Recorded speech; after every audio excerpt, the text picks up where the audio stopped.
folks, welcome along to our latest edition of the Darts in Ireland podcast. And we're delighted to be joined by a world champion, no less, the reigning WDF World Champion, Shane McGuirk. We're just 3 days out now from Shane playing again and trying to defend his title at the Lakeside. We'll start asking you about that originally, Shane. I suppose last year it was all new to you. Going over there was probably exciting. You went over as the Irish Open champion, which qualified you for it.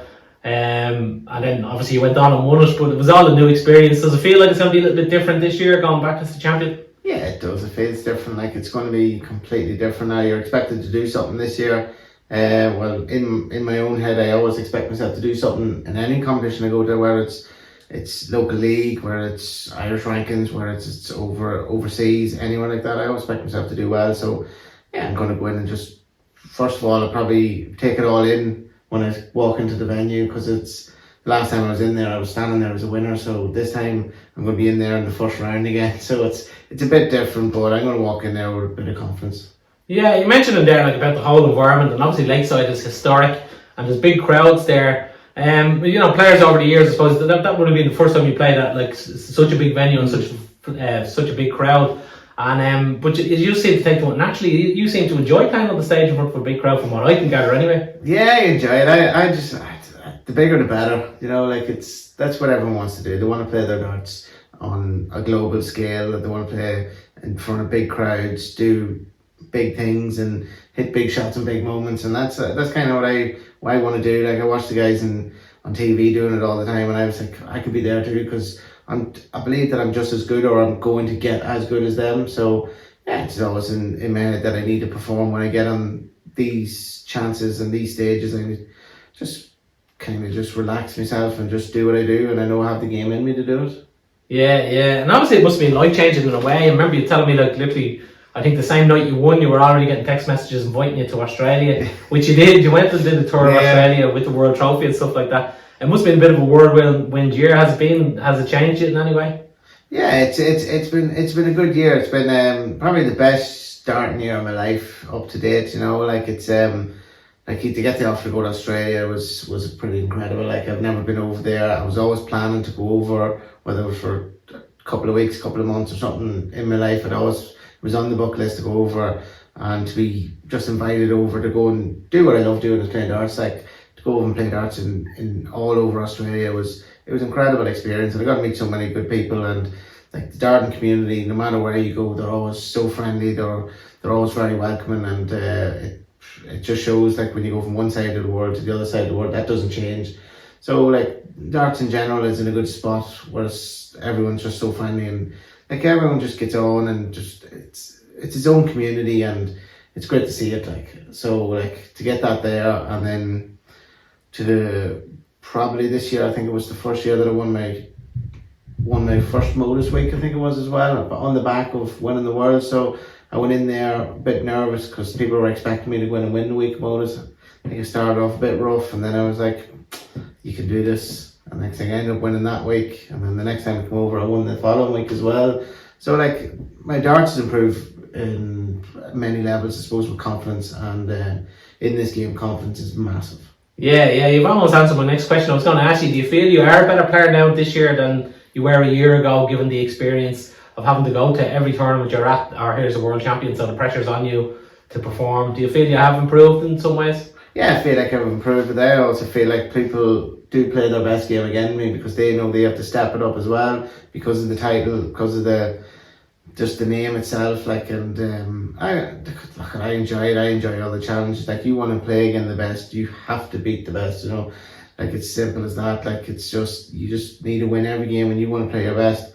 Doesn't matter if you're winning a game in your local league, or you're over in any part of your country. Like if you're playing the best player on the pub team, the national team, or in the world, you have to play your best game to beat them. So I think it's good that way there. Like, but I've had a lot of very close games this year, and I feel like I've shown a lot of bottle this year, like, which is probably something I didn't have in the past couple of years. Like you just got nervous a bit more, but that's sort of coming out of me now. Like I do know that I can do it. I have done it on a global scale and on a big stage. So yeah, I'm looking forward to going back.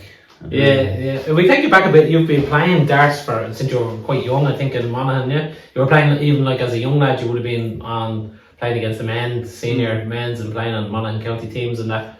At what stage do you realise, hang on a minute, I'm pretty decent at this? Like, I mean, where you realise maybe you're a level above everyone else? Just probably, just when I was playing the league was a big part of probably my darts career to now. Like, you go to the league, and I think the first year I was in the league, I don't think I won many games. You know, I was the person to get in the draw. You know, like now, I kind of worked myself into a situation where I wanted to be competitive. I wanted to win games, and then I think it was when I won my first league game in Monaghan. Like, it just sparked me. Like, I want to do this all the time. I want to win all the time. So yeah, I just started knuckling down at home and did more practice, and probably did more proper practice. Like, when I was younger, I was just messing, just chucking darts at the board. But then kind of just decided that like, I need to do this right. Like, I need to knuckle down and create my own practice routines and stuff like that. So I'm still using the same ones I was using since I was 18. Like, and they're still working for me. So like, if it's not broke, don't fix it. So, like, now I've become one of the better players in Monaghan darts and around Ireland as well. So yeah, like, the only way is up, I think, and I'm hoping to go even further. Yeah. I've noticed with yourself, because some players will say, some of the top players say, I don't really practice that much, but preparation seems to be quite key for you. You're talking about your practice routines there. I know leading up to the Worlds last year, you had a week with Brendan Dolan, practicing with him, and you told me you'd be practicing with him again this week leading up to this. Is that important for you, just to have everything in place, just in your mind, even just to think that, okay, I've done the preparation, I have to practice right here? Yeah, like, especially going practice with Brendan, it's massive for me, because he's been to the top of the game. He's played in all these massive stages. He's played in things that I dream to play in. Like, and he's such a down earth guy. Like, and he teaches me a lot of things, like, in how to handle stuff as well. Like, and like a couple of months coming up to the Worlds last year, we were knuckling down, we were practicing hard, like, and it showed. Like, when I went over there, like, I wasn't afraid. I knew that I was giving him good games in practice, so that I knew I could give anyone a Lakeside a good game. So that's kind of where I was going there. And even this last few months there, we've been practicing again, like, and it's still ongoing, and I'm still giving him good games, and we're playing, like, getting ready for this, and he was getting ready for the Ali Pali, so we're playing a lot of sets format. So yeah, I think we're both in good stead, and hopefully we both have good runs in them. Good stuff. Another experience you had this year, you played on the Ireland team at the Six Nations over in Wales, and that must be a different type of pressure, because you're playing for a team and there's still the spotlight on you as well at the same time. And I know on the commentary, which is the UK commentary, were saying, well, here's a world champion, McGuirk, he has to be the main man for Ireland and all this kind of stuff. How did you find that experience playing for the Ireland team and that kind of pressure? It's a completely different kind of pressure. Like a lot of the times when I play in team events, county and for the country, it's when I get nervous. It's when I really get nervous. When I play for myself, I don't mind losing. Do you know, like it's only myself to blame, but you're playing for a team. You're playing for like 4 other lads that's on that team, or if it's for your county team, you're playing for 15 lads like on that team that's on the panel. Like, so like it's hard. Like, you're the one that they look at to win all the time, so you kind of have to step it up. And like, probably is maybe a better player because I do win a lot of my games for them teams, and I think that maybe that has improved me probably in 10 situations when it comes to my own singles game. So yeah, so like it was a dream to play for Ireland. Like, I'd love to do it again, and like, anyone who plays darts will realise if you get a chance to play for your country, like, you take it. Yeah. Your kind of rise in the game has probably come simultaneously with kind of the standards rising all over Ireland, I'd say. Have you noticed a big change in standards in terms of the last 5 or 6 years, the number of players now are playing at a really high level in Ireland?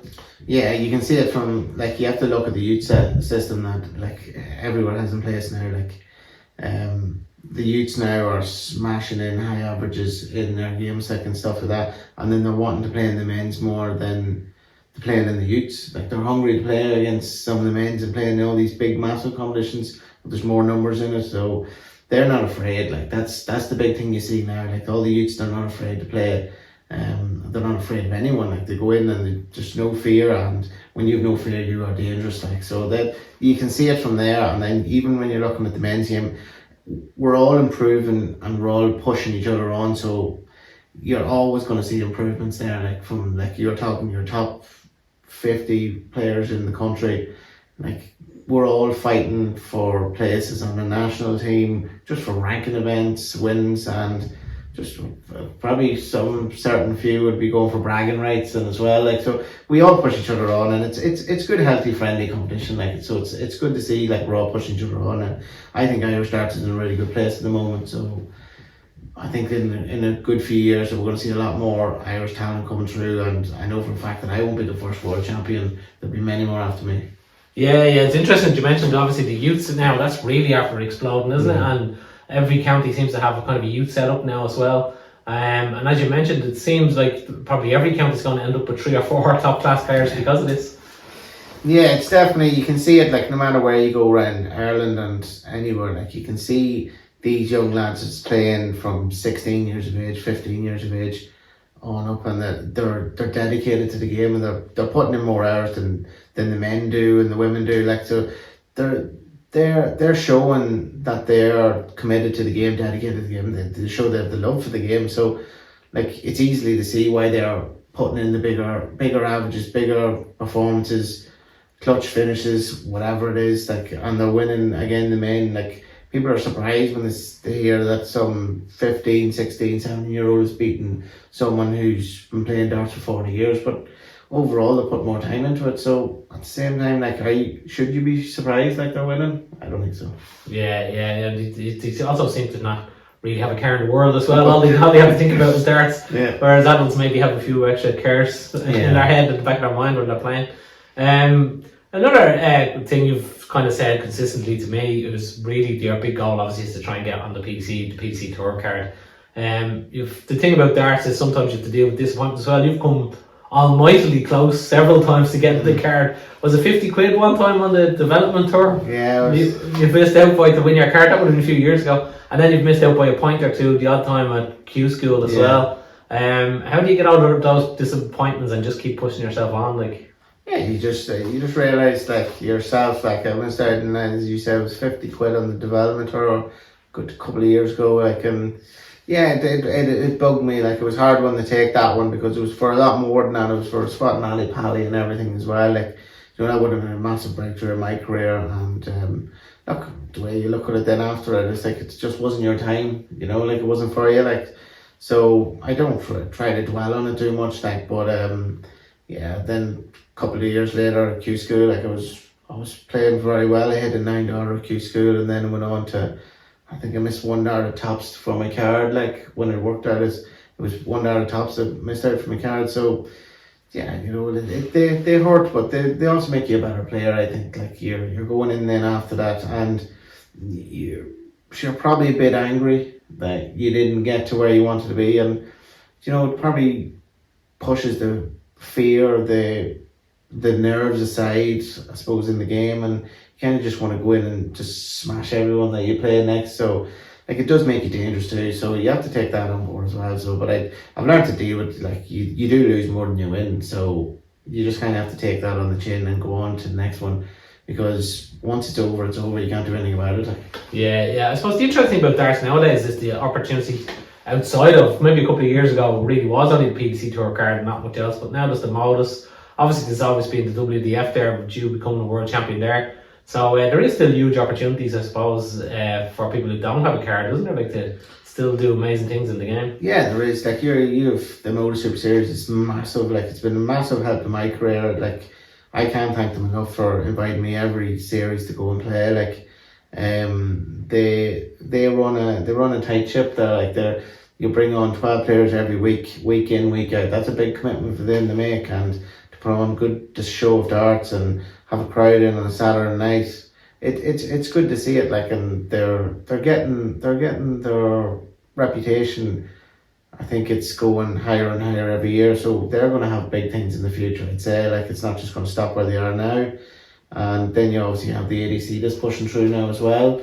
So like you have this big global championships is on next week, I think, as well. And yeah, so there's darts everywhere. Like in the WDF system, they're getting bigger numbers now than they ever have. So like you're looking at now having a tour card, like, is it the best option for you at your career at the moment? Yeah, if you're going to be in the top 64 or top 32 in the world, it is. But after that, you could think of different options. Like. Yeah.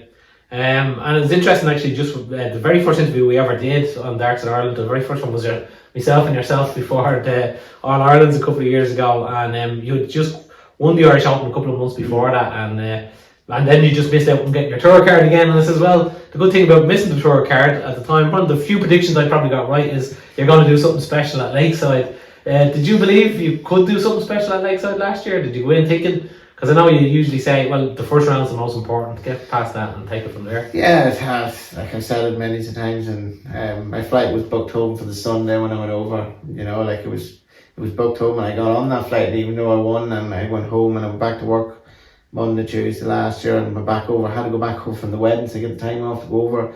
So, you know, luckily I'm in a job now where like they're very good to me, and they let me go to all these things as well. Like they're supporting me as well. Like, you know, I have the logo on my shirt and everything. So like, just shows like when you have good people behind you as well. Like, and you don't have to worry about that side of things, like getting time off and stuff like that. So I think that's a big part of it as well. But last year I did not expect to go the whole way. I kind of just wanted to get through the first weekend, win a couple of games, just say I won a couple of games at Lakeside, and then after that I think nerves just went out the window, and I just felt like this suits me, like playing in these big events, this suits me. So like, you know, I'm just kind of looking to do what's next, and I can't wait to go back and, as I said, take it all in at the start.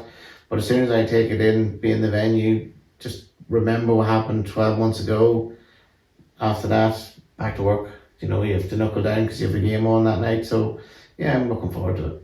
Did it get a little bit surreal though? Because I think it was one game where you didn't miss a double in the entire match, or something. I think did you hit a double in literally every single game? Yeah. And then you didn't lose a leg or didn't lose a set all the way to the final. Didn't lose a single set in the whole tournament. You beat everyone to nil, and I think the only other player to ever do that was Eric Bristow. That must have got a bit surreal then, didn't it? Like when you got to the final, thinking, I'm after getting here without even losing a set. Yeah, I was 4-0 up in the final, and like I went into the back room after, I think it was like the second break, and they were still talking about it in the back room, and saying that I was 2 sets off from doing an incredible run where you don't drop a set. But like realistically, that was never, like, it probably wasn't going to happen. Like, you know, like there were sets and games before that I should have lost.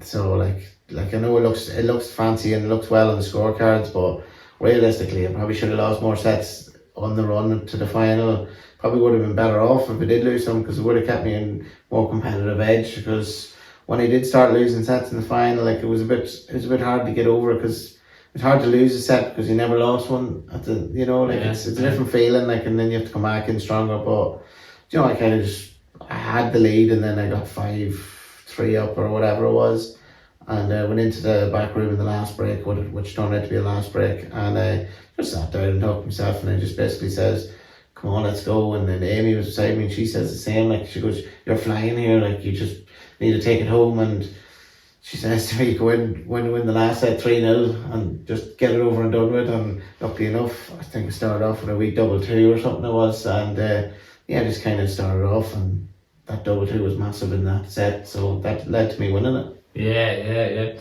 And the going in this year now, obviously, now again you're probably going to say, well, get through the first round and get through the first weekend, but you must be thinking in the back of your mind, like, well, I've won this before, and let's have another crack at it, like, and try and bring that title home again.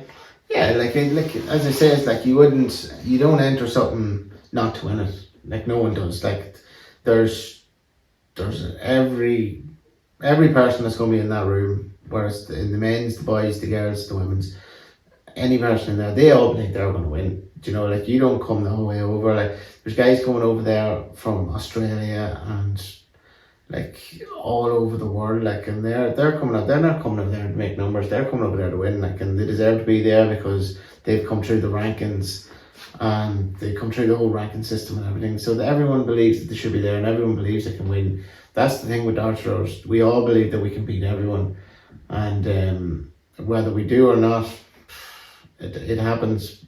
Look, as I say, like, you lose more than you win.